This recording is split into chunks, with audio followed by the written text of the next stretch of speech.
Welcome to Moms Don't Have Time to Read Books with Zibby. I'm the host, Zibby Owens. I am an author. My latest is Blank, pub date March 1st, a novel. I'm also a podcaster, obviously, a publisher, a bookstore owner, and so much more. If you love books, you're in the right place. In fact, we call it the Zibbyverse, or really, the LA Times called it the Zibbyverse, and we're going with it. Go to zibbyowens.com to learn more and follow me on Instagram at zibbyowens. Carrie Sun is the author of Private Equity, a memoir. Carrie was born in China and raised in Michigan. She holds an MFA in creative writing from the New School. She lives in Brooklyn with her husband. Private Equity is her first book. Welcome, Carrie. Thank you so much for coming on Moms Don't Have Time to Read Books to discuss Private Equity, a memoir. Thank you so much, Zibby, for inviting me onto your podcast. Oh, you're so welcome.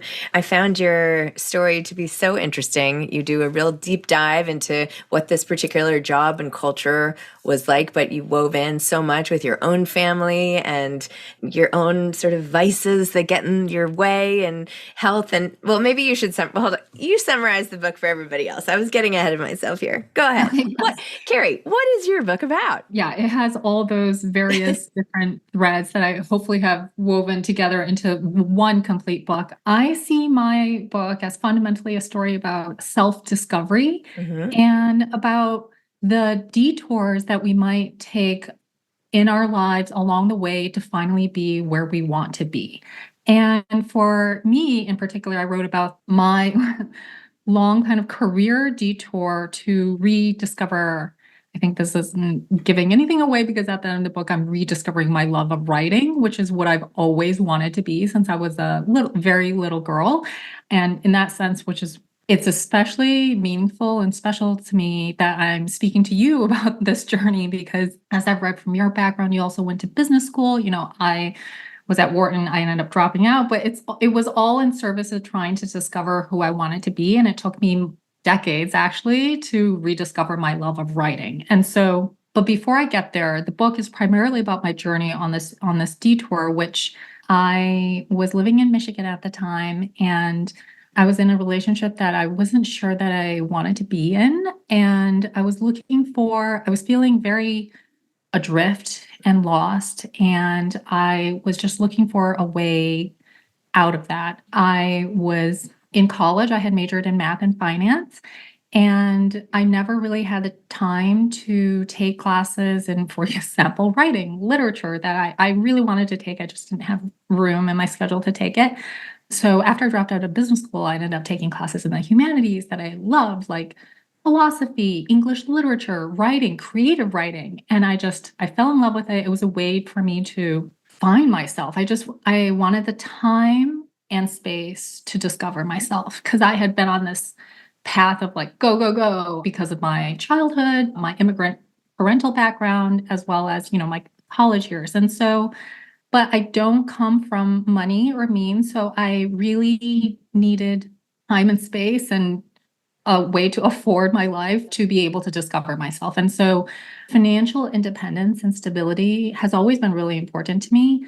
And so I needed a day job, and a recruiter on LinkedIn reached out to me with this opportunity. He described it as a once in a lifetime opportunity to work as the sole assistant to this major person in finance. And I jumped at that opportunity. I thought this was going to be a perfect path for me because it allowed me to kind of compartmentalize my day job, and then hopefully what I would do in my free time. It also gave me a way to kind of escape a relationship that I felt was really controlling. And so I was able to leave that relationship behind in Michigan, move to a new city, New York, where dreams are made of, and where like so many. As I look out the window at garbage trucks and, sirens and, I'm like, dreams are made up. It's like a disaster outside. But anyway, let's go with it. Let's go with it anyway. Totally.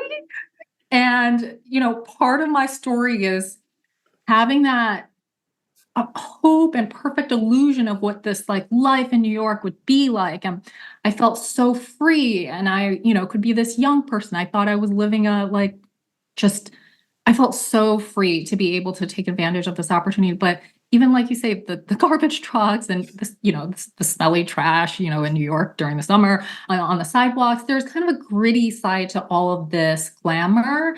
And the gritty side that I explore in my book is the hustle and grind and the culture of work and overwork. That's what I see my story as really being about. It just happens to be set in the world of high finance and Manhattan hedge funds, but really it's kind of how do we discover ourselves through work and how do we ask ourselves. So my book is called Private Equity, and I mean it in a sense of private like the self, and equity in the sense of like just fairness, and investment. So it's kind of like, what is our investment in ourselves? What is our private equity in the life that we want to build for our own future and destiny? Love it. Was this always the title, by the way?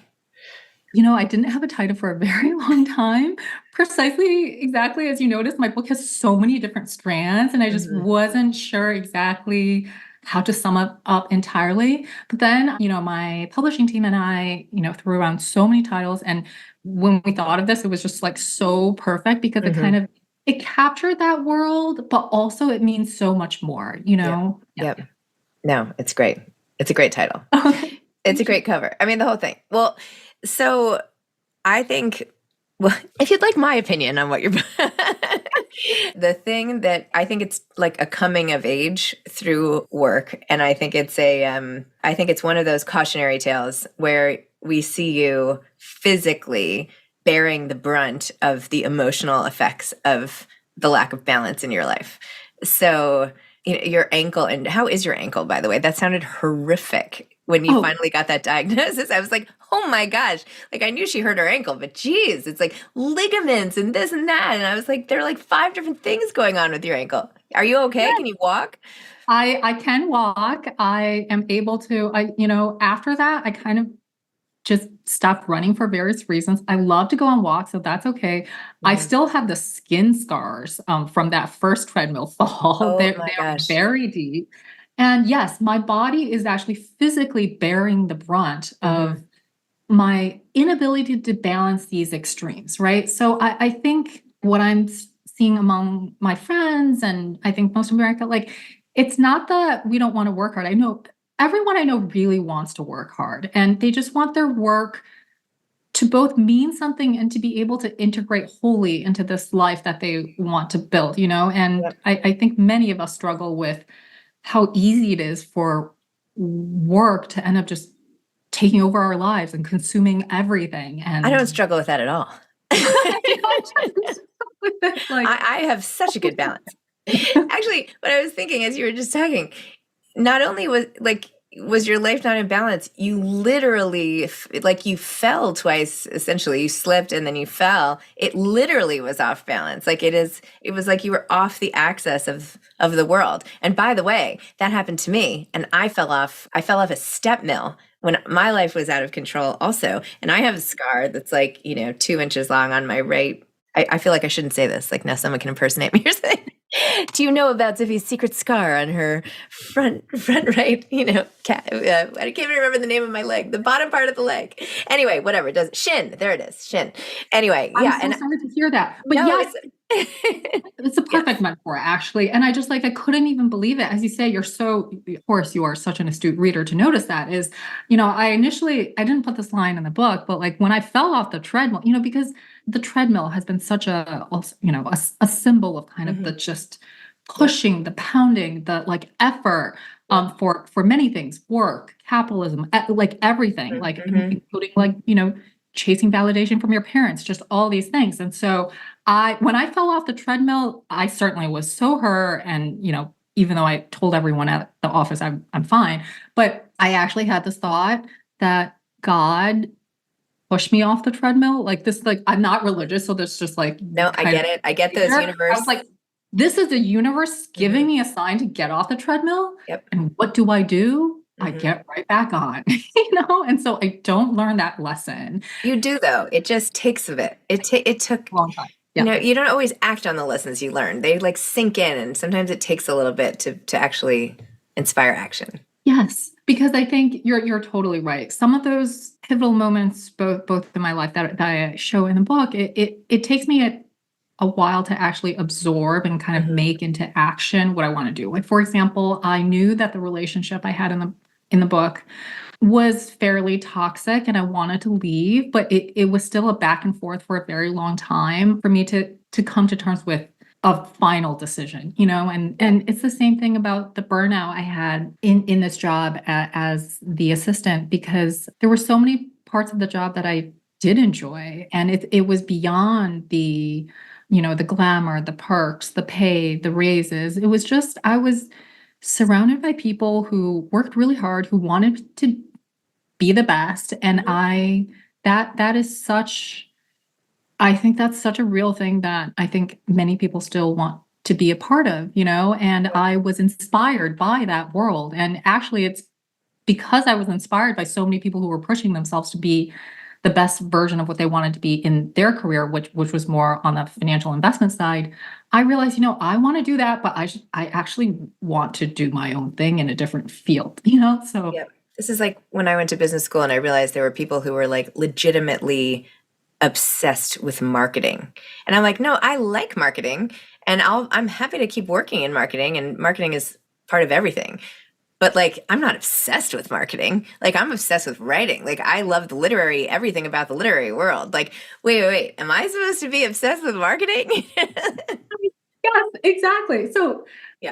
when, I had my degrees in math and finance, I was also at Wharton. Like, I am still interested in all those things. Like in Mhm. publishing, I'm interested in the business side of Yep. writing and career and all the same questions. But, Mhm. I had a line in my book, like what you do in your free time, such that your spare time seems mistaken. Like I Mhm. read and I write.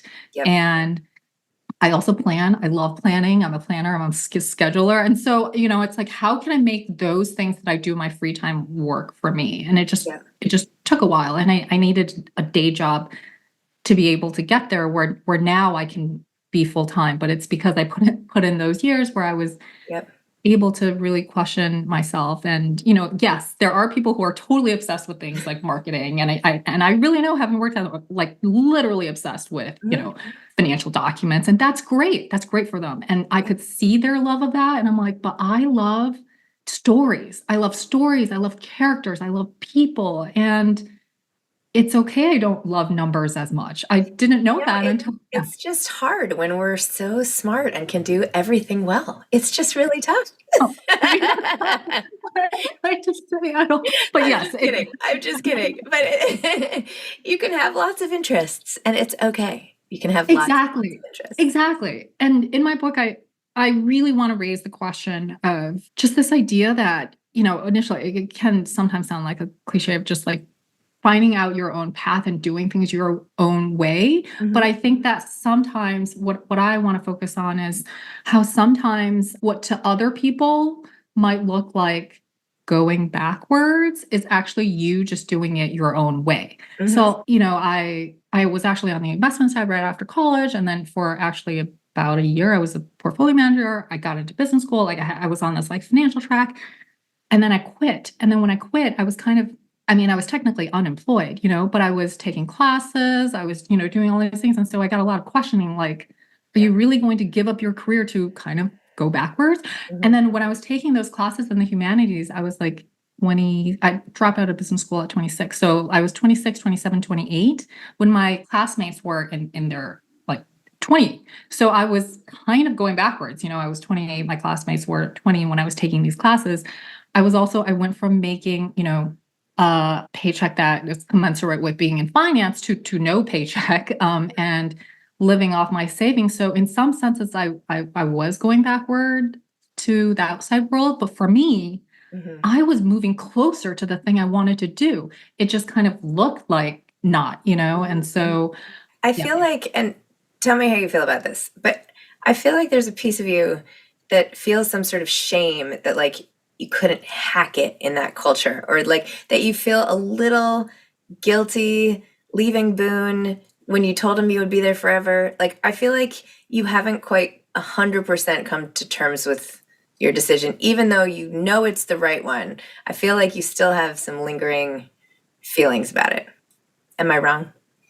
My lingering feelings are that this is, I think, just talking about me in particular, because you brought it, like, I think I will always love work. And there's always a little part of me that still wants to do it all. And I know that's sort of a kind of myth that certain, especially women of a certain generation, I feel like mine, millennial, but also one generation above me and below, like we kind of want to have it all, and it's very difficult for someone who wants to work really hard to be able to give that up, that dream fully. And I probably work more being a freelance writer now than I actually did at my former job.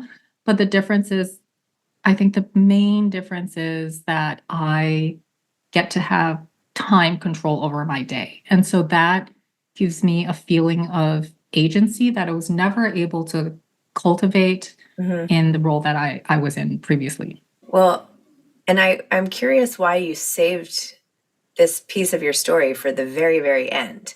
But you do have a situation, and I don't know if I should not say it because it comes so late, but in college where there was a moment where you were not in control and then you were not believed, and the impact of that, and sort of what does that signal to you when, like, I don't know, like, where does that take your path forward when you've gone through something like that?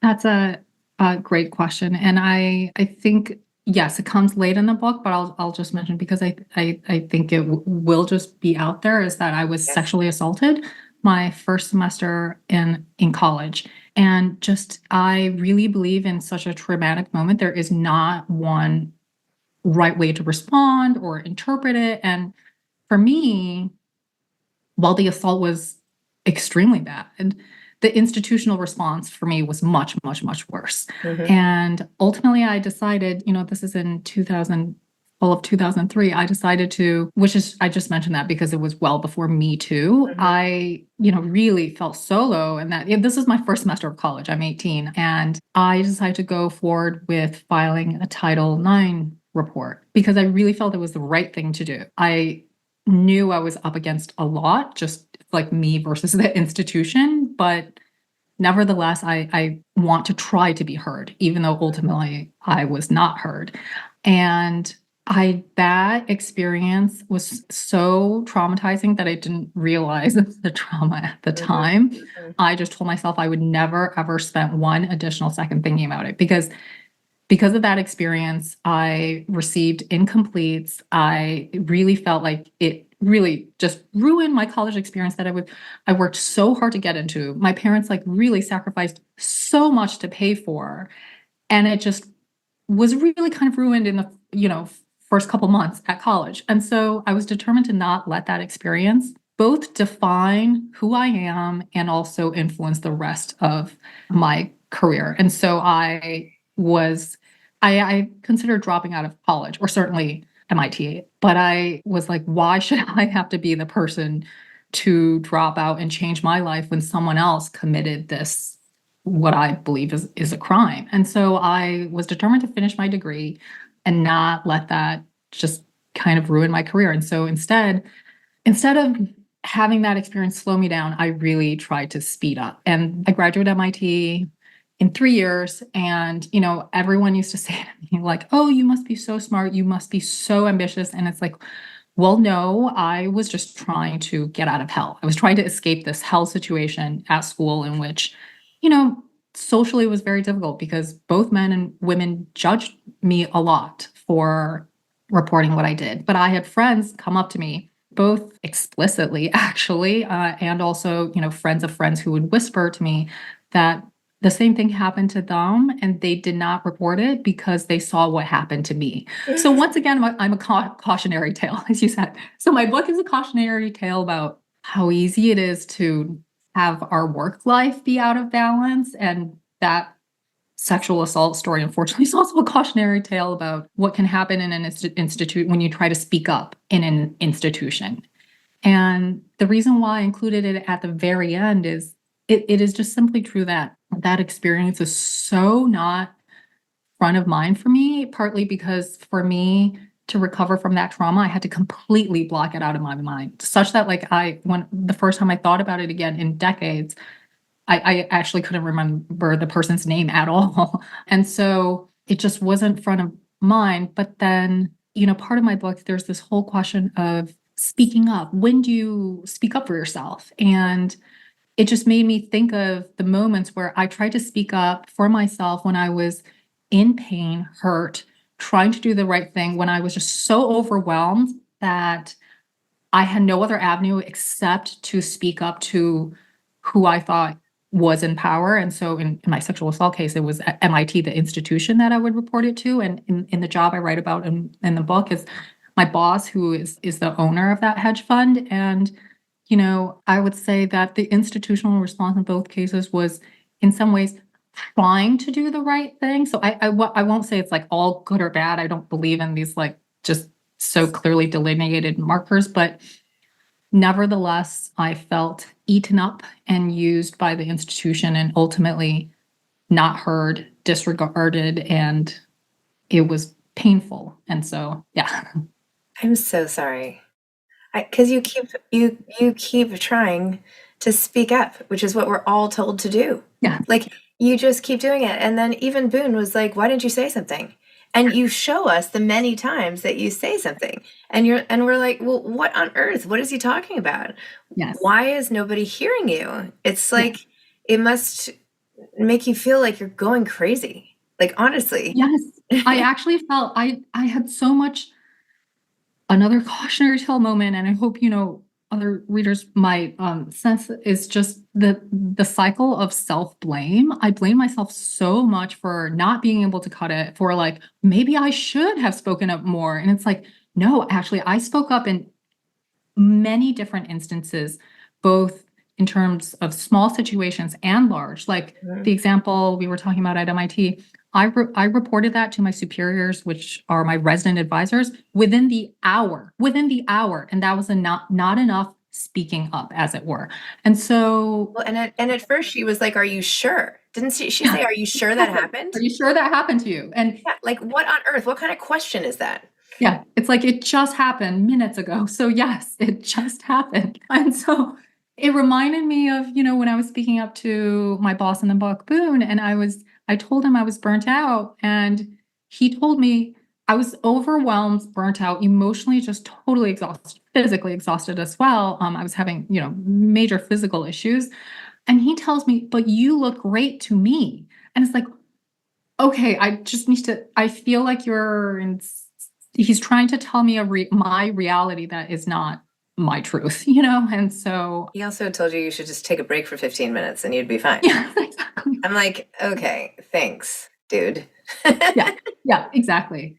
Taking breaks, I think. I feel like in another 10 years or 20 years, you're going to have a new interpretation of all of this. You know what I mean? Like, I think you're still really in it. And I think I'm hoping for you that writing this book and the people reading it and the responses and like the ability to examine it all it will hopefully make you feel more at peace, because you've really had a lot of stuff happen to you, and I don't know, maybe you got to get like a great therapist or something that's not just I still see the same therapist I had in the book. I see her like every week. It's not that there's anything wrong, like just you've had stuff happen to you that you have to reconcile, not to mention the very strong opinions of your parents, who obviously love you very much but have their own set of stuff. I just feel like I hope you have, and I know you have a good friend who you write about in the book a lot. I just like left the book feeling like, gosh, I hope that she has somebody who, and I guess you're married now, is that right? You're married? Yes. So I'm hoping that that's all great and you have somebody you feel like you can talk to and like, because not that there's anything wrong. You didn't do anything wrong. It's just like, that was a lot. It was just a lot. That's all. Thank you so much for saying that, Zibby, because it is and was a lot. Like both my therapist and friends tell me it's like, 10 years of things happening in 2 years that I wrote about in the book. And so it does take a while to unpack the meaning of all that and really come to terms. And also when I was researching the book, just in severe burnout, which is how I would categorize what I was experiencing. My therapist literally said, your job is killing you. Yep. That itself can have traumatic scars, and coming out of it is a version of post-traumatic stress. And so it does take a very long time to overcome the both psychological and physical scars of that period, which I actually have on my knees, as you noticed. So, yeah. Not to mention like all the eating stuff, which we don't even have time to get into, but like, we could have a whole separate podcast just on that, But, it all speaks to your very human and understandable need for control in all of these situations that were out of your control. And the best way, of course, is writing a book about it. So there you go. It is. Writing is really, for me, it wasn't therapeutic or cathartic in the sense that like, when I was doing it, it felt healing. When I was doing it, it felt absolutely completely painful. And I also had to, I think many writers go through a version of this, and especially those who write memoir, is confront a past version of themselves that maybe they feel that either they're not ready to confront yet or have awkward feelings about. And so, I had a lot of those. And so the point is just to... The more I had those feelings, the more I said, okay, this is where I need to go and question why I feel this sense. And so I tried to put all those feelings onto the page. Check plus. All right. Well, Carrie, thank you so much. Thank you for coming on. I hope to continue this conversation some other way. I feel like we're just scratching the surface. Okay. Absolutely. Thank you so much, Zibby, for having me. Good luck with launch and everything. Okay. Thank you so much. Bye. Bye. Thanks for listening to this episode of Moms Don't Have Time to Read Books. Don't forget to follow me on Instagram at Zibby Owens and at Moms Don't Have Time to Read Books. Also sign up for my newsletter at zibbyowens.com and sign up for my virtual book club and meet lots of authors on Zoom every other week. Thanks so much to Steve and Ryan at Texture Sound for the sound editing. And thank you to Morning Moon Productions for providing this fantastic intro and outro music.